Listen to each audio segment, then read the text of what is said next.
Hello, everyone, and welcome to another live stream conversations with Ivy. Today, I'm going to be having a really important conversation about diversity in books. Specifically, we'll be talking about children's books, and I'm going to have three great guests today. Two of them are here so far. The next one will be joining us later on. But first, I have Cory J. Anderson, who is a career coach and the author of the book, Around the World I Go. It was recently published and available on Amazon. And as a career coach, he owns his own company as well, which is called the Identity Blueprint, where he does career coaching as well as cultural education and racial allyship training. My second guest is Elvina Quaison. She is the founder of SESA, which is a personal development organization, and she's a business club manager at Afford. Elvina had recently moved to Ghana. She went back to the UK, and now she's stuck in the UK because of everything going on with COVID-19. She also recently started a new YouTube series called Storytime with Auntie Vina, where she reads stories that teach children lessons, and she has a focus on a little bit of diversity that you don't normally get in mainstream books. So welcome to the show today, you two. Thank you for joining me. Thank you.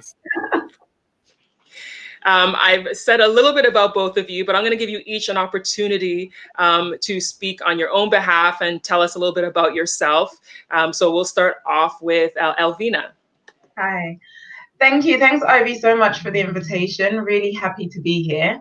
I have a number of interests which all come through in the different areas of work. So being a founder of SESA, SESA is a Akan word for change. My accent is probably terrible, but that is a Ghanaian, one of the Ghanaian languages, the Akan. And it comes from an Adinkra symbol, much like these earrings I'm wearing, which is SESA Wusuban, which is change your spirit. And so my organization is there to assist people to reach the goals and the aims and ambitions that they have by connecting them to other people through workshops and through sharing information and resources. The other side of what I do is a passion project, which is telling stories. I read children's books, particularly those with Black characters, but looking at diverse themes generally, just to be more inclusive in the children's book space. So that's me. Oh, and I also am a project manager with an organization called Afford, and we focus on job creation in Africa. So I have one or two interests that come through, yes. Fantastic. Let's talk to Cory and hear what he does. So I am a higher education professional here in Maryland in the United States. I've done that for a number of years, done a lot of diversity conversation and diversity work as well. And so that's part of my passion. I feel like my personal mission in life is to educate and empower others so that they can be their authentic selves. And so I do that through career coaching, making sure that people understand their own identity, what their strengths are, what makes them tick, so that they can find the best opportunity for themselves.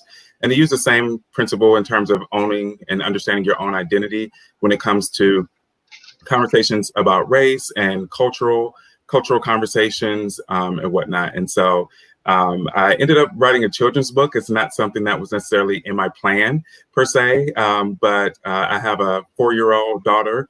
And I wanted to make sure that, I contributed to, books that look like her, because I feel like that's something that's really, really important. And, as I talk about identity, I want her to understand who she is and, have positive images of herself. And so that's the education and empowerment is what drives me. And so I do that in all different aspects of work, whether it's my book or coaching, and even in, other professional endeavors. Fantastic, fantastic. Thank you so much for introducing yourselves.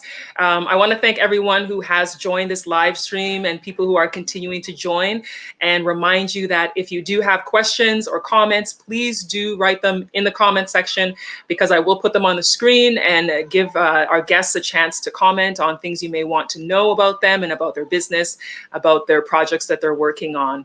So I want to start with you, Cory, because you did mention, and I mentioned in your introduction, that you wrote a children's book.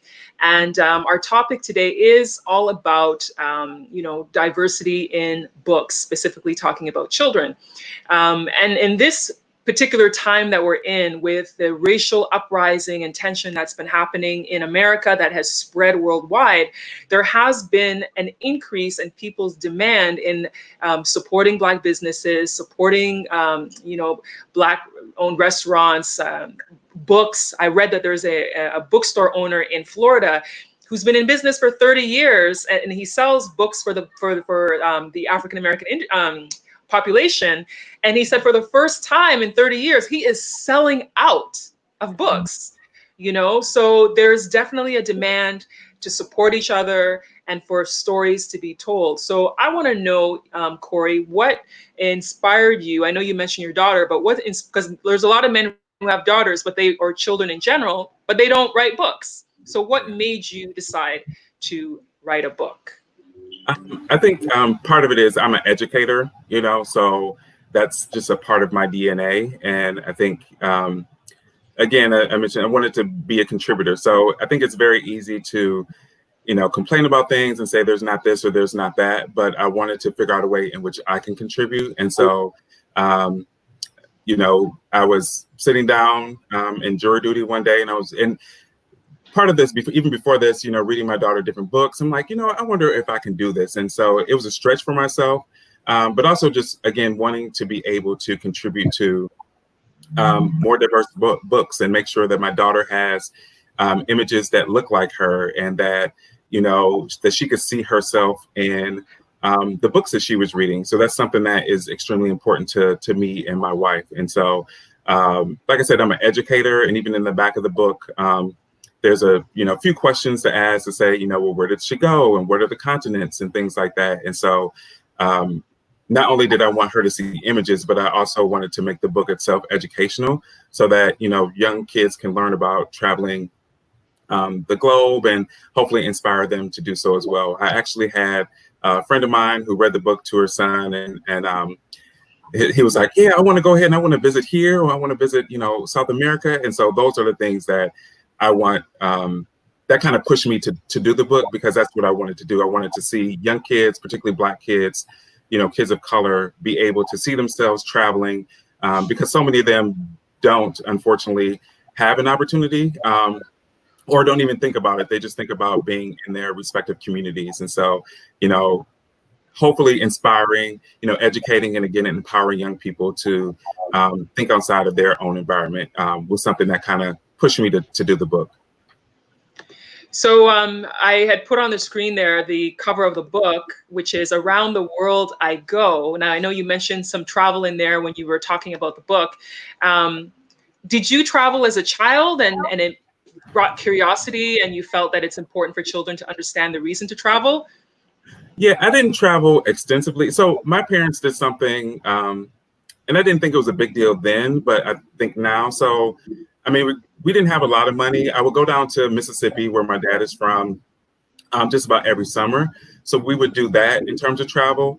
But even taking a car ride outside of our neighborhood, and going to different communities that, quite frankly, were better off than we were.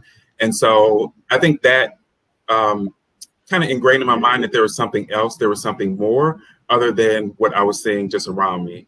And so, and I would go to school with other individuals, and I was in a band growing up. And so we went to Rochester, which is a city, not too far away, but I had been there plenty of times or whatnot. And we went there to do a performance, and I was amazed at the number of students, my peers, who had never been there. And it's like maybe, 5 miles down the road. And so I think having those experiences, even just outside of my neighborhood, piqued my curiosity, and wanted to, you know, it led me to travel and just see the world and see different things. Okay, okay. That is really, really interesting. I know I love to travel, and I think it had a lot to do with the fact that growing up, my dad used to take us on road trips. So we used to travel around. And in an African family, a lot of, I'll speak about Ghanaians specifically. I'm not going to blanket the whole continent, but Ghanaians specifically, traveling isn't something that a lot of families make a priority. So it was unusual that my dad was really into taking us on these summer vacations, because I know that some of his friends would be like, why are you spending money on a hotel to go here and go there? You know, because people's focus was more on things like, you know, for education and for sending money back home, that type of thing. But I think I learned a lot from travel. So I think it's great that you created a book to open up kids' minds and curiosity about traveling. Elvina, I wanted you to talk a little bit about your story time with Vina. But before you do that, I'm going to play a little clip from your story time. Hello, everybody, and welcome to Storytime with Auntie Vina. Today we have a special one, and this is a little clue as to what we're talking about today. It's Sickle Cell Awareness Day, and our book is Little George and the Dragon, and it's produced by the Alder Hay Children's NHS Foundation Trust. Do you know what sickle cell is? Well, I think our little book here is going to give us some learning about what the condition is and how you look after it. So, have you got a drink? Have you got a snack? Are you comfortable? Then let's go. Little George and the Dragon. It's always fun listening to your own voice. Well, that was very cute. You really sound like you're talking directly to the children. What made you decide to do story time with Auntie Vina? Okay, so a couple of things. First, I have an abundance of little people in my life. So I am Auntie Vina to many, and I love reading them stories. And so that was one of the things that I've always enjoyed and wanted to share with children. And I'd been wanting to read at schools and children's bookshops, but because of my work schedule and things having to happen on the weekends, I never was able to really push it forward. And the other thing, much like Cory, I have written some children's stories. Mine haven't made it to book yet. I'm still procrastinating like I'm a champion, but I will. And so, as you mentioned earlier, when I found myself happily stuck in lockdown, I started thinking about what are some of the things I could do with this time, and thinking about the carers, the parents, the guardians, the grandparents with children who might just like appreciate a few minutes, 5, 10, 15 minutes, to be able to just switch off, put the children in front of something and have a drink, have a breather. And so I just decided to start reading the children's stories. So that's where that stemmed from.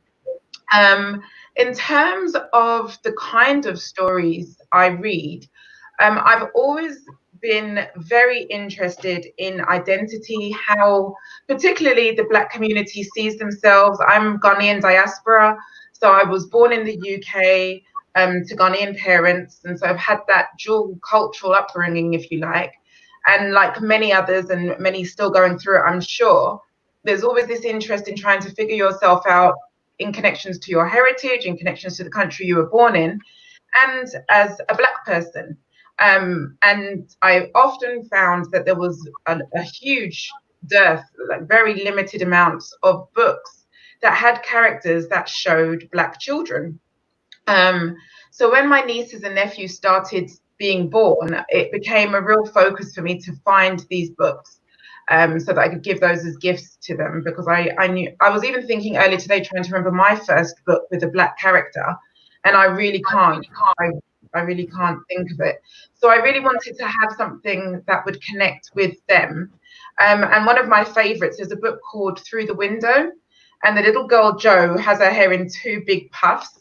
And my niece always has her hair in 2 puffs. And so when I took the book out, she was like, oh, look, like me.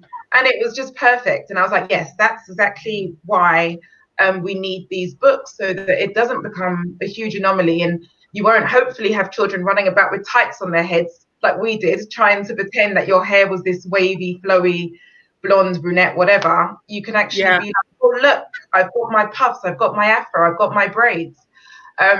So yeah, that's been the drive. And beyond just looking, or not just, but beyond looking at Black characters, I've also tried to look at other forms of representation that's lacking, such as disability, because you've got a range of children. I found recently an author who's written a book about an autistic little boy, so I'm going to be adding that to the collection.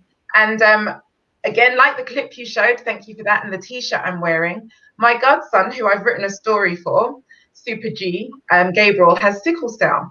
And the day I read that story was Sickle Cell Awareness Day, and July is Sickle Cell Awareness Month. And one of the other things that the Black community really needs to do more in, it's in the UK, I'm not sure about other areas, is giving blood. And so there'll be more stories around those sorts of themes. So it's both to inform, to showcase identity, and also to highlight areas that we really need to push forward on and focus on. Okay, great.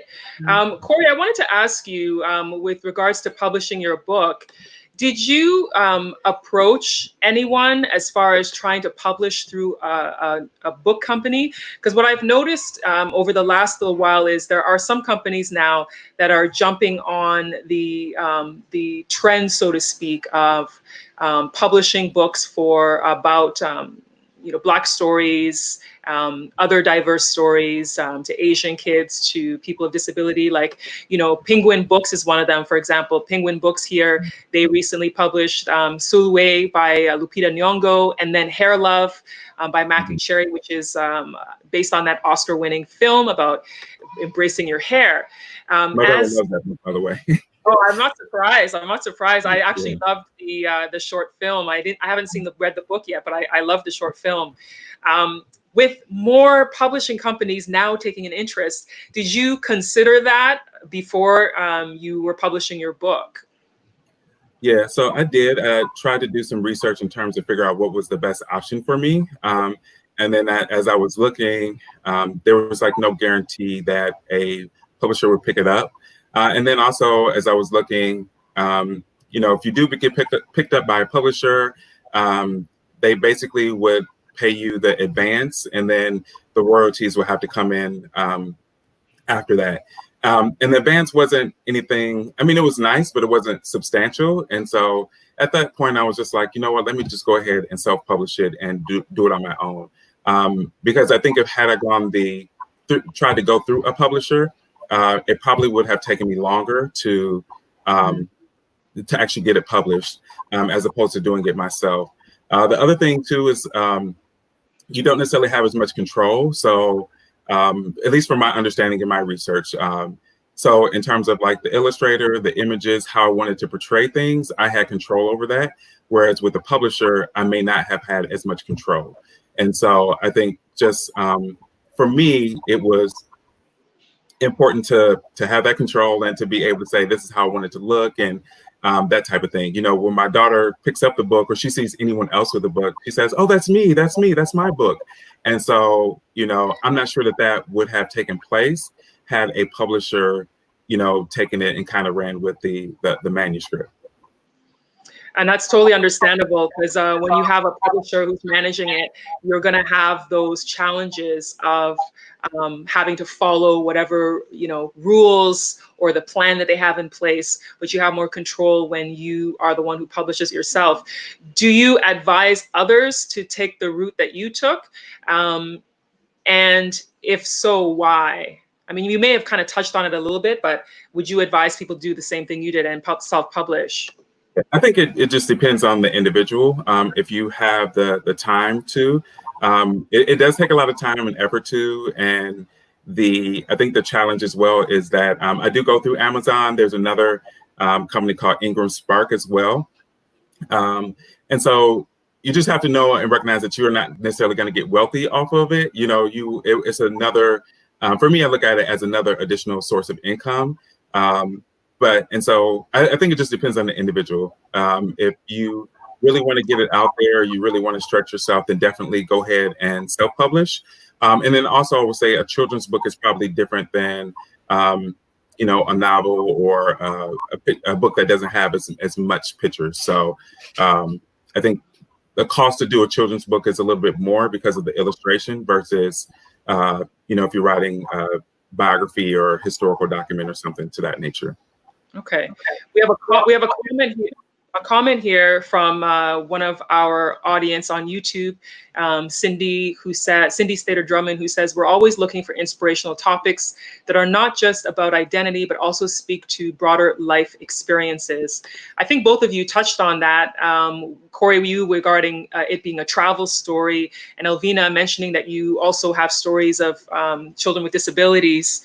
I think that it's great that you have incorporated, some aspect of outside of identity. So, because we do have a lot of diverse experiences that we need to share and we need to learn. So it's great that the both of you are doing that. Elvina, how have you found the response to your YouTube channel? I know YouTube is challenging to get started. I know a lot of times people are worried they don't have enough viewers, they don't have a big audience, and they hesitate.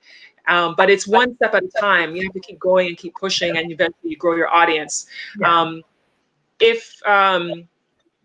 Do you feel that this was the best way for you to get your stories out and be able to connect with young people?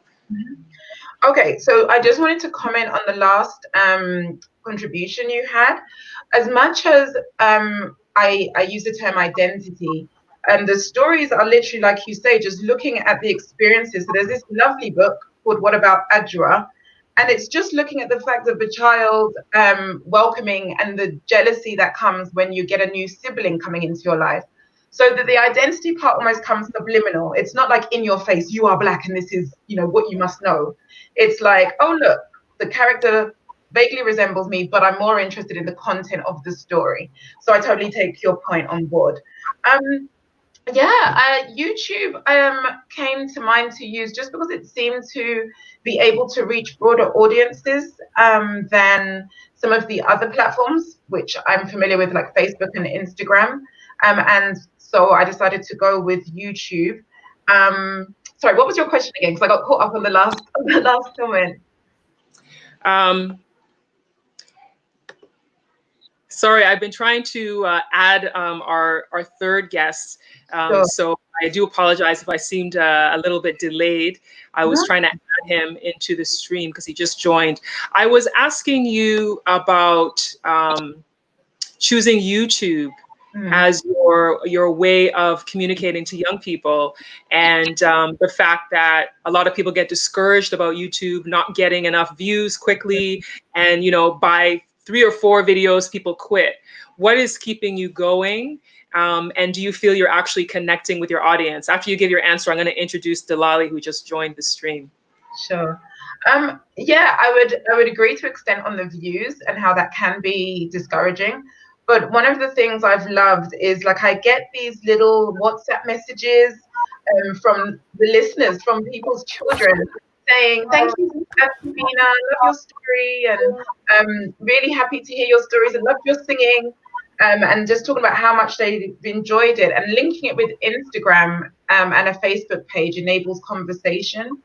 One of the other things, and I always get these messages when I just need that little lift that says, keep on going, this is something you should be doing. I got a lovely message from one follower saying that her brother saves the stories and listens to them with his daughter when he comes home from work. And another saying that the family listened to them all together. And they showed me video clips, and the children are engaging with the screen. And so those things, it doesn't matter then how many views, because the point is that you're reaching people and people are appreciating what you're doing and the effort that goes into it. So yeah, as you said, it definitely is a kind of ignore the numbers and stay with the passion and keep improving and learning. So that's been really useful for me, just to stay committed. and keep on connecting with people and finding out how they are engaging with the stories. Okay, great. So I have a comment here that I want to read.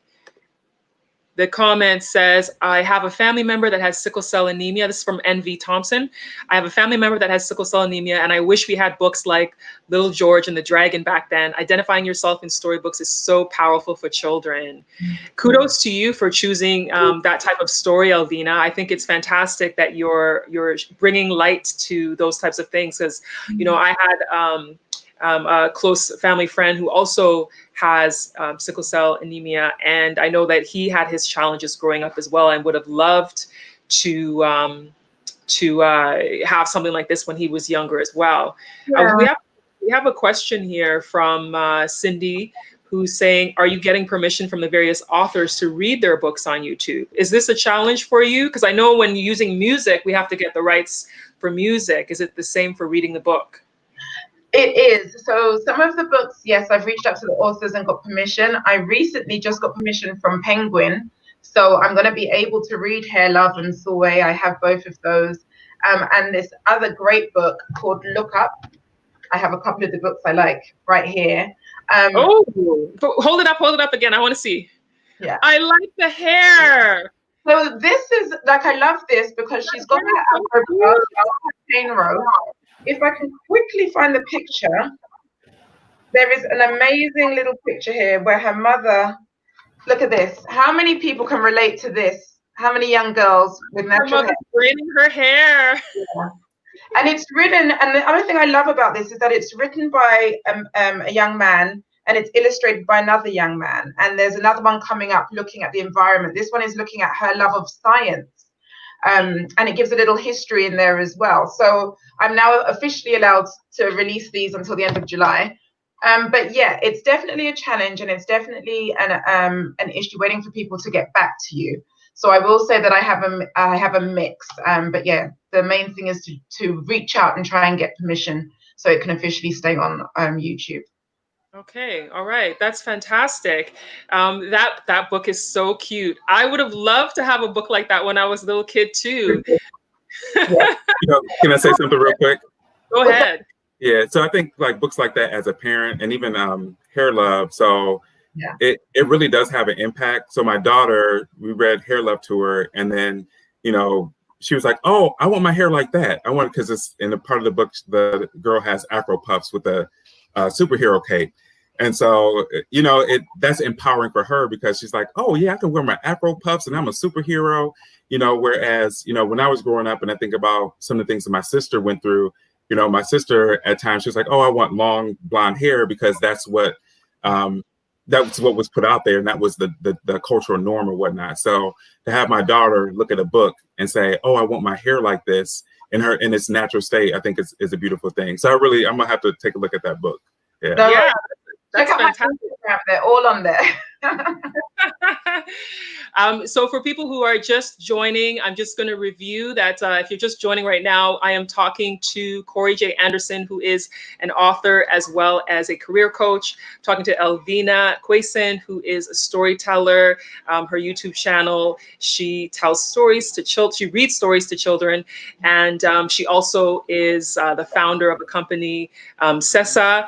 And we've been talking about diversity in books. It's been a really great conversation. We have another guest who's supposed to be here, but I've been chatting with him on WhatsApp, and he's having some challenges with his internet getting online, which is interesting because it's usually here on the Ghana side that I'm having internet challenges. He's a Ghanaian author, but he's currently in the US. He's stuck there because he got stuck with borders closing with COVID-19, and he's trying to get online, but unfortunately he hasn't been able to. He keeps popping in, and then it gets kicked right out. So hopefully he'll be able to join before we wrap up the conversation.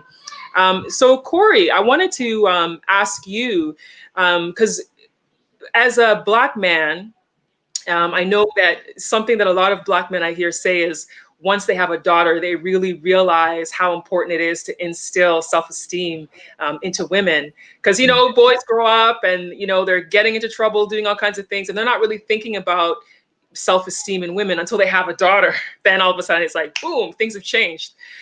Do you have any plans to continue with doing any other books after this one? Yeah, actually, I was talking to my wife about it yesterday. There's one thinking about Imani visiting space. And then also I would like to, I think eventually a little bit higher reading level is to have Imani go through each continent.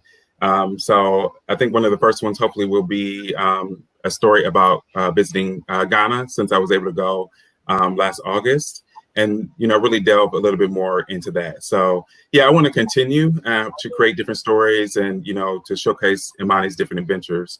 I do think I think it's important for people to see, particularly young women, to see themselves in different places and different situations, so that it can inspire them. It can, elicit, the curiosity in them, to hopefully, want to aspire to do different things as well. So, yeah, there's more in the pipeline. Fantastic, fantastic. I know that you must be really excited because once you get some press behind you, because you got some press behind you, it gets to be kind of like, wow, people are really interested in this. Interesting, your Local 4 that covered your story. I did my internship at Local 4. Oh, really? Oh, awesome. I did. It was a fantastic internship. It was not a typical internship because I was actually going in the field. I was not just sitting in the office. Cool. It was pretty cool, pretty cool. So Delali, can you hear me? Can you hear me? I see him in the stream, but I don't think he hears me. I don't think so. He's frozen. Oh my goodness. Wow. Can you hear me? I can hear you okay. No, I'm asking him if he can hear me. I know you can hear me. I'm checking to see if he can hear. Perfect. Welcome to the stream. Finally, you're able to get on. Sorry about your internet challenges. Hello? Oh boy.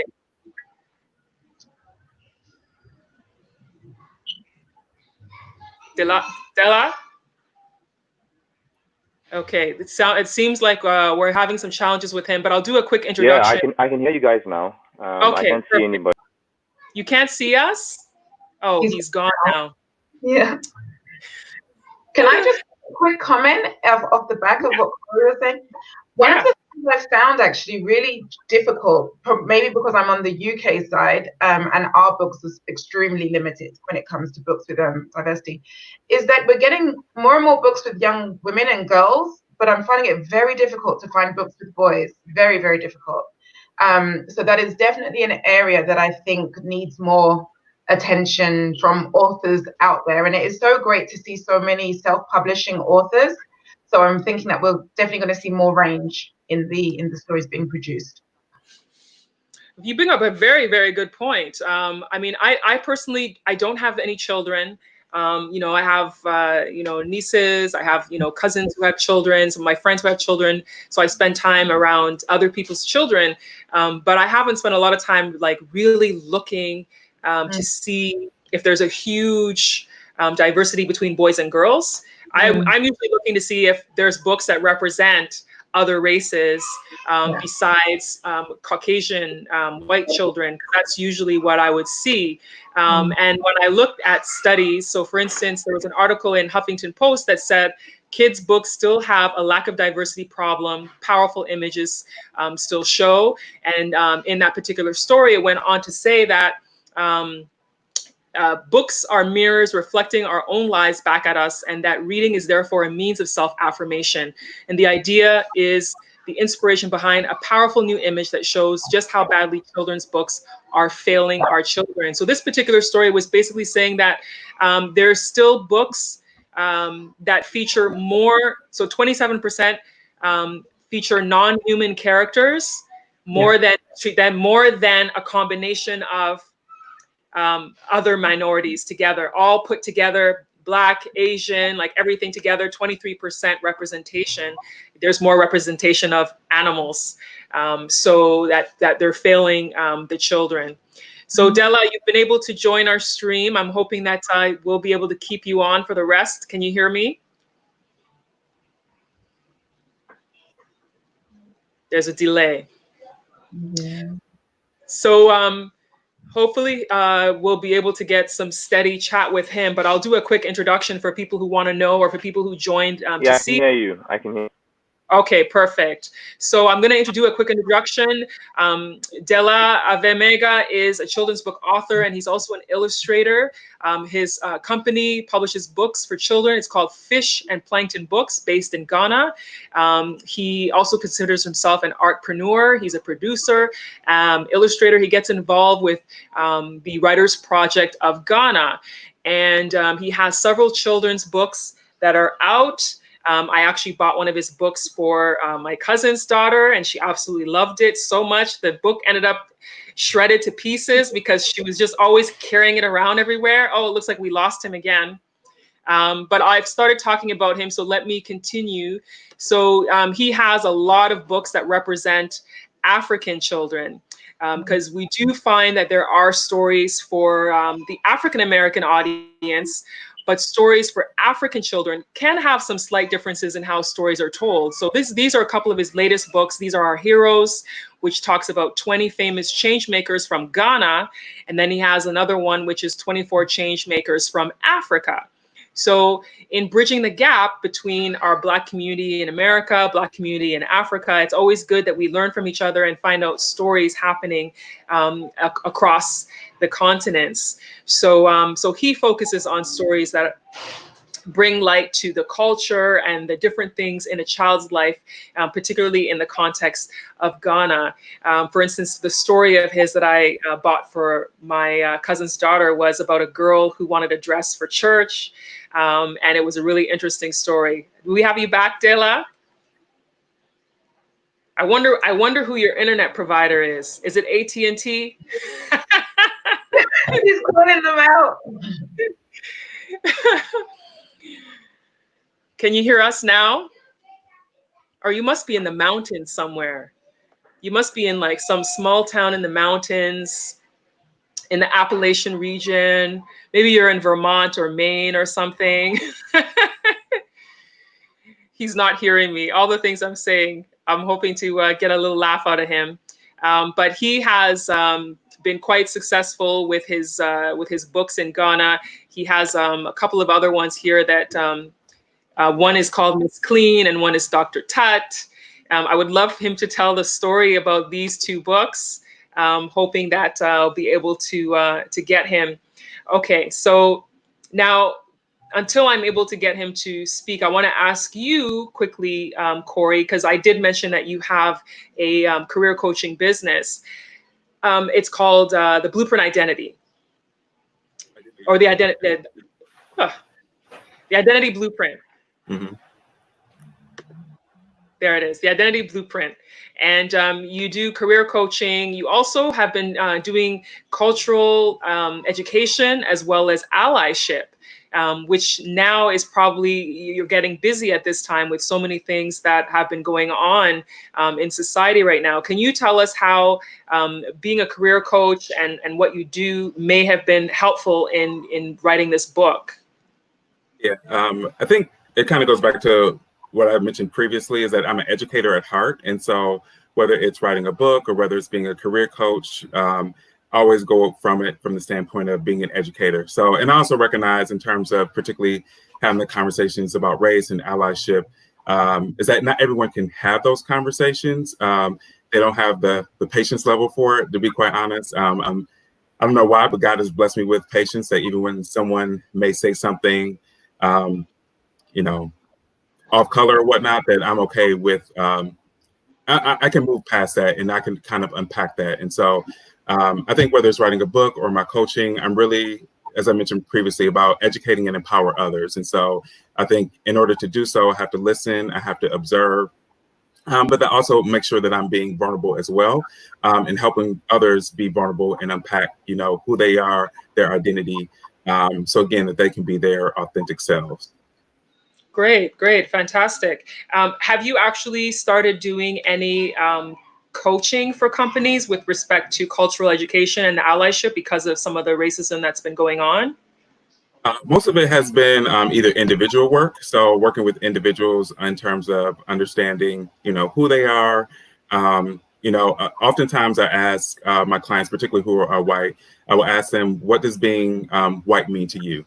And so they often can't necessarily answer that question, or at least not right away. But if I was to ask you, what does it mean to be Black, or what does it mean to be Ghanaian? You all could probably come up with some type of answer. And so just really working with individuals, because I think in order for us to change society, there's a lot of individual work that has to happen. And so, individuals have to understand who they are. And then once you understand who you are, then you can kind of go out and make significant change. Okay, great. Definitely some advice that a lot of people will need over the next little while, indefinitely even, because there's a lot of work to do when it comes to connecting people and helping people understand the differences in race and culture. We have a comment from NV Thompson. Marley Diaz, creator of 1,000 Black Girl Books, inspired me to start collecting books for my daughter where the main character is Black. Thank you for sharing that. Someone comment in regards to what you were saying, Elvina, earlier. Positive Black male masculinity is not around. And then the other point was,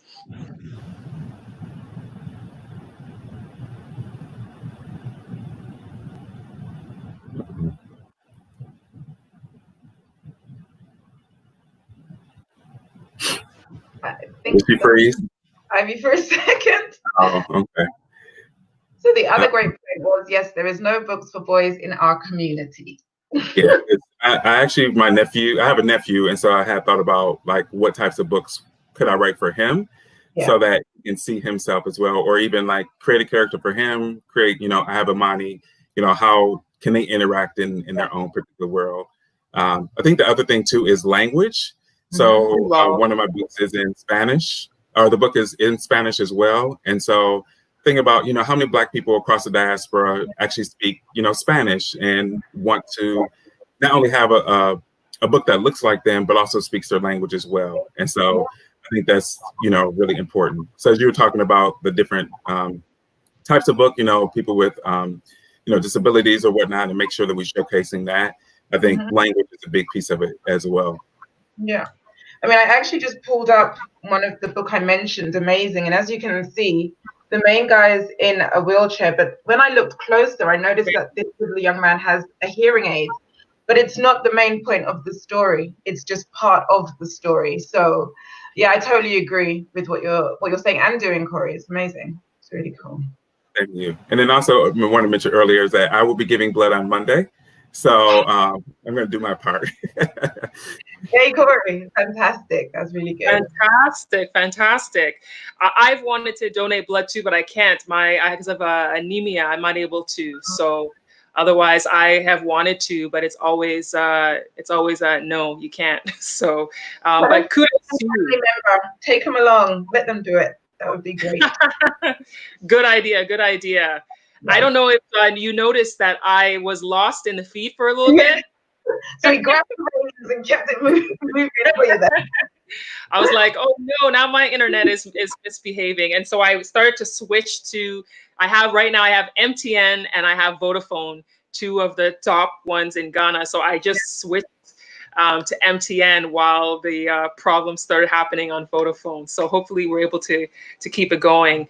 But this has been a great conversation. I've been really, really enjoying talking to you guys about this, and I know people watching are enjoying and learning things. I have another comment from Cindy saying, Those Shoes by Maribeth Boltz is a great book that features a Black male lead, as well as Last Stop on Market Street by Matt de la Pena. Thank you for sharing that. I'm going to leave it on the screen for a little bit for people who may want to look up those books that Cindy's recommending that feature a Black male lead. Fantastic. We have another comment here. Ivy, I'm in Toronto, Canada, and have been having live streaming issues for the past 2 days as well. See if you can call on WhatsApp and put him on speaker. He's telling me to put Della on WhatsApp. Della, can you see us? Can you hear us now? No. Oh. Yeah. If he's having internet issues, he may also have issues with WhatsApp as well, because I think he was trying to get on mobile first and then decided to go on Let me try to, I'm going to see if I can call him on WhatsApp and see if I can get him that way, because it's really disappointing, because I really wanted him to be here talking about his books, because it's from the African perspective. So let's see.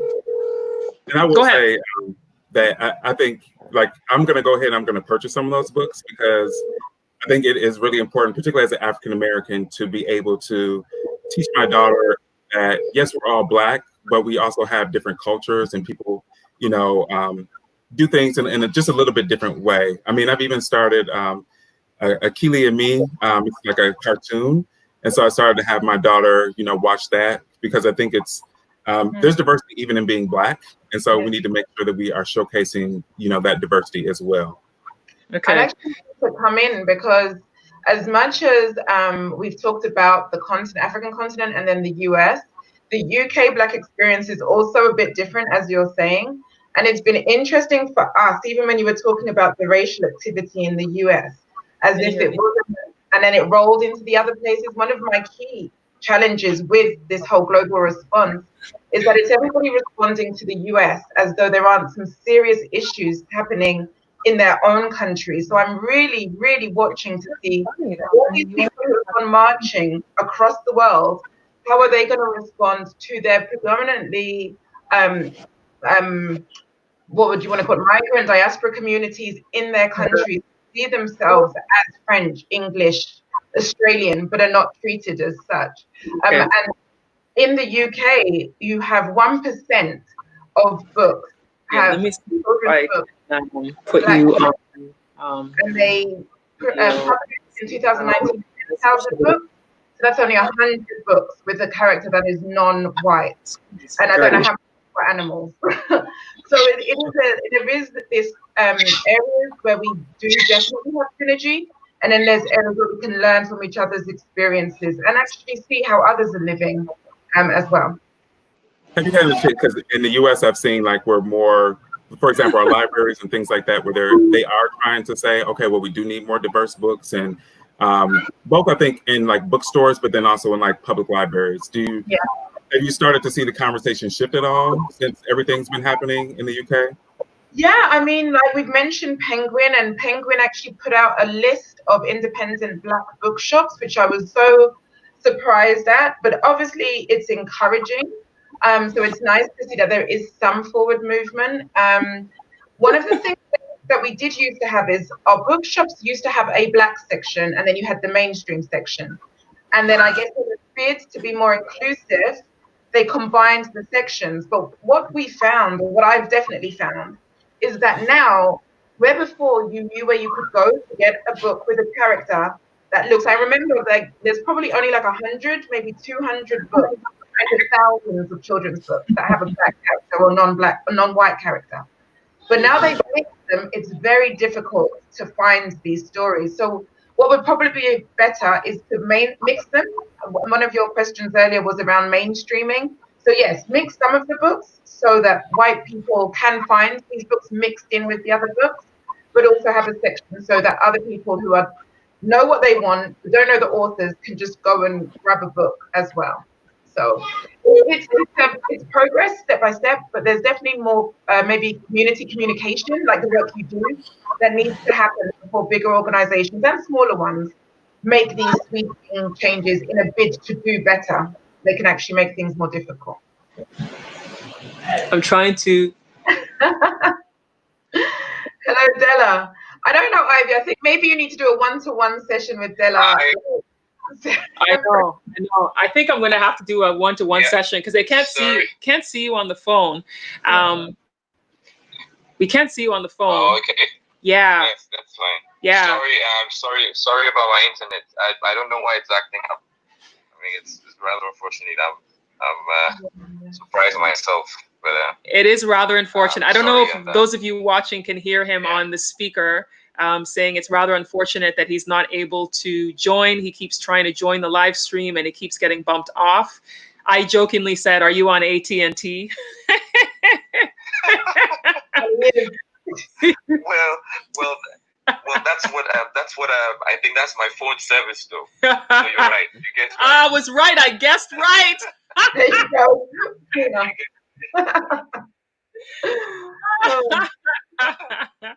I had Verizon when I was in the U.S., but yeah, that was a long time ago. So okay, someone watching said we can hear him. We can hear him. Yeah, I hear him. Okay, so then Awesome. okay, so then let me just ask you a couple of quick questions while I have you on here. I'll put the picture of you on the screen where you're reading to some young people, and I want to ask you if you can tell us.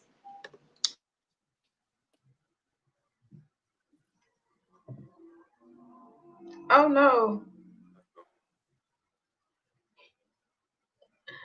Did we lose both of them? Wait, I guess we lost her Connected to the too. internet on my side now. Well, I can hear you. Wow. Yeah, now I'm having problems connecting to the internet because I started using my phone as my hotspot, and I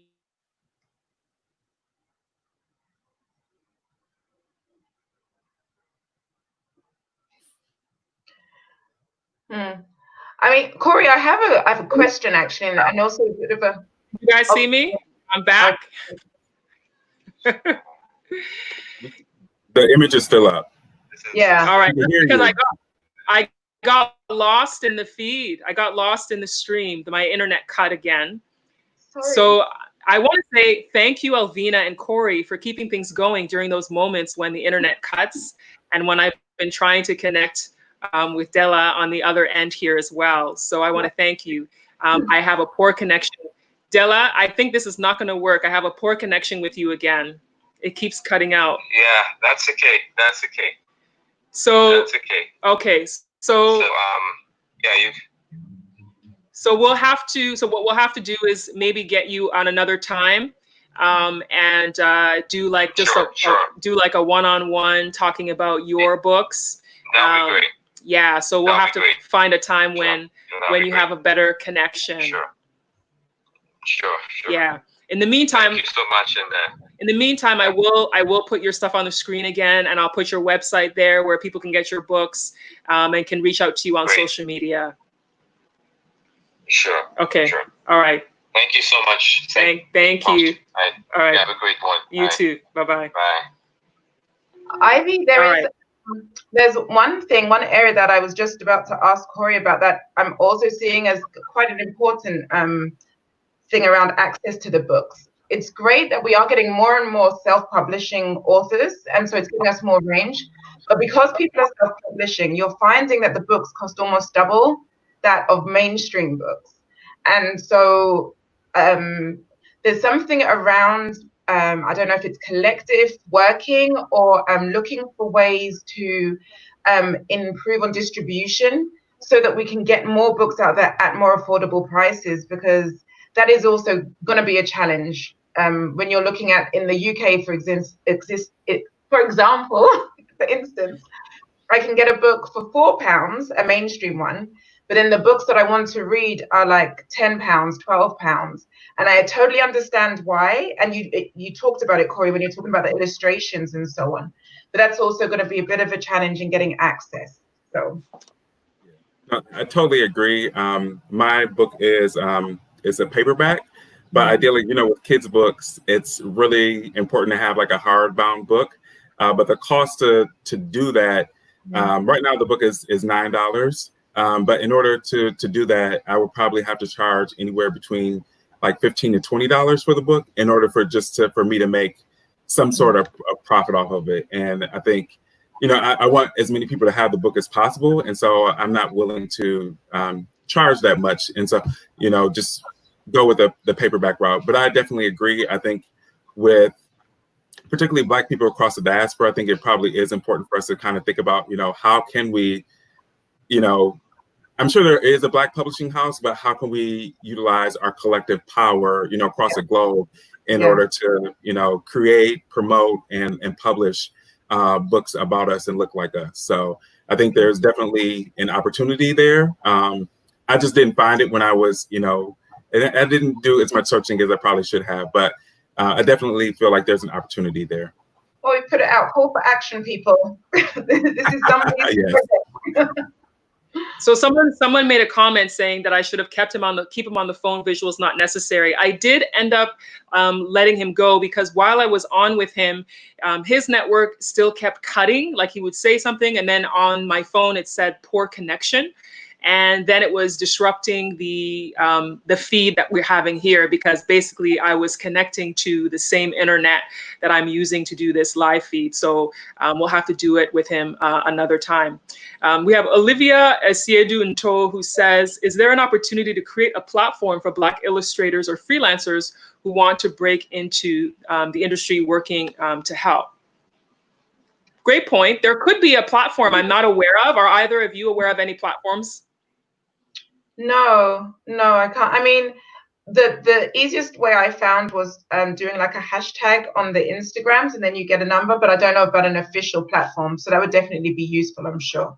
And I don't know if anything official either. I do know, and I'm in Baltimore, and we have like a Black business like Facebook group that you can go. So that's kind of like an informal way to do it. But I think, again, it's another opportunity for someone to create the platform. That's not my skill set, but I definitely think if, someone has that skill set, I think it's a great opportunity. And not even necessarily just for publishing, but you think about a Fervor that, has a lot of different, and that's where I found my illustrator, a lot of freelancers there. I mean, someone could definitely create a Black freelance platform that we could all go to. Someone says, if not, let's build one to rival Fiverr. Another comment, love the professionalism through this. Great example of handling unplanned issues. Thank you. Then we have another person here, Yefwo Cultural Fashion said, I would still purchase it at a higher price. So that's good to know. There's people willing to support and spend the extra money. And then we have Least Ink Oak Network who's asking, can you ask him what his experience has been? So I'm guessing that's towards you, Cory, what your experience has been so far as an author. Yeah, overall, it's been great. I think in any business, you have like your friends and family who help you out initially and are really supportive, which is great. And then you kind of have to go past that in terms of how can you continue to spread the message out. So thankfully, I had the news story for WDIB that aired on Father's Day, and that's definitely helped promote me. But it's rewarding work, but it is a lot of work and it's hard work in order to continue to promote and continue to try to put yourself out there. So I think, anyone who is interested in publishing, just know that you have to be consistent, and I think that consistency over time will yield you results. And I think a lot of people don't realize that because sometimes, and you said in the beginning of the conversation that sometimes people, they think this is a way to get rich quick. Because you hear about best-selling author, a New York Times bestseller. And so people might get into it thinking, well, I want to be rich from selling my books. But you can't go into it saying, I'm going to be rich from selling my books or become wealthy from books, because most of the time, authors don't get rich from the books they write. You have to have a purpose and a plan in mind. And I think it's important to understand if you want to write a book, first of all, what is your purpose for sharing the story? There are people who are interested in what you have to share. And your book is going to teach something to someone somewhere, whether it's fiction or nonfiction. There's always people who will learn from you. And the next thing is people have to understand that your book becomes part of your brand. Your book can help you with other parts of your career. So, if someone wants to be a public speaker and you've written a book, you're likely to get booked as a speaker somewhere because they'll say published author and speaker, because it sounds more credible when you've written, it's like you're an authority on the issue, even if you haven't sold a lot of books.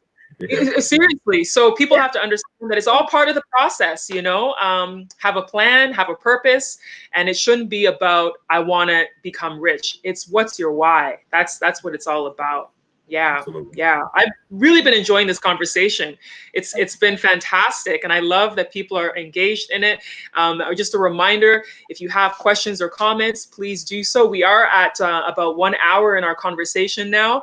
We will be wrapping up soon, but I do want to give a few minutes for people to make any comments or questions that they may have about what these two wonderful people are doing. I'm going to remind you that Cory's Instagram is Cory the Coach. And his website for his coaching company is Identity Blueprint Coaching, which is myidentityblueprint.com. And then Elvina, you can get her on Instagram at Storytime Antivina. That is her Instagram page. And she also has a blog page or website page, which is sesaforlife.wordpress.com, to get information about her business that she spoke of earlier in the conversation. If you missed the early part of the conversation, you're going to have to watch the replay and rewind and watch it. And let me just put this on the screen for people who may be looking for her YouTube page, because sometimes you type something in YouTube and because of the algorithm, you might not get to it. But this is what the screen, the home page of her YouTube page looks like, Storytime with Auntie Vina. And you can watch her previous videos. You can subscribe, and you won't miss out on any of the upcoming videos. So just quickly to talk about Dela, who is not able to join us because of the stream keeps dropping. I'm just going to quickly talk about his company, which is Fish and Plankton Books. Ooh, I put your there again. Sorry about that. So he publishes children's books with an African perspective. This one is Bobo and Friends. This is some pictures of some of his new titles that were released earlier this year. One called Dr. Tut, Let Us Count, Miss Clean, Tutu's Garden, which all go through different experiences of children here in Ghana. So, you know, Dr. Tut is a doctor. Let's Count is a counting book for toddlers. Miss Clean, teaching you about cleanliness. Tutu's Garden, someone who loves gardening.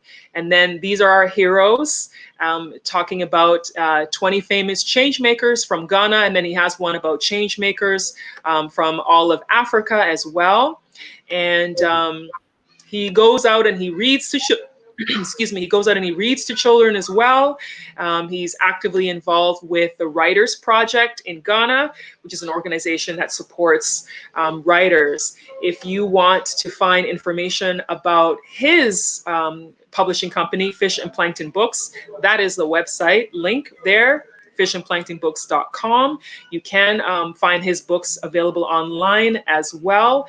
And on Instagram, he's at Fish and Plankton Books. So unfortunately, he wasn't able to chat with us extensively the way I wanted, but I wanted to give you that information so that you can take the time to look him up, and you can reach out to him individually on social media or through his website. Just go through a couple of comments here. Like that question about having an official platform authors. Okay, they like the question about having an official platform for authors. So somebody out there watching, this is a business opportunity to create the platform. Or let us know what you already have. Somebody has. Pardon? I'm Oh, sure. so you're right. Somebody may have done it already. But you know what? Even if somebody's done it, there's always room for more, right? Because just because someone's done a t-shirt line doesn't mean there's not room for another t-shirt line, right? So everybody, there's room as long as you create it in a way where there's a niche. Like there could be a platform for, you know, Black authors from the US. There could be a platform for Ghanaian authors, one for South African authors, you know, and then one that's for all of Africa, you know. So it's endless how this could potentially be done. And then they can all link up to each other. Ooh, this is an idea for someone who wants to do it. And then you have a conference. When you have an annual conference, the conference is in a different country each year. This year they're traveling to Seychelles, the island of Seychelles off the coast of West Africa.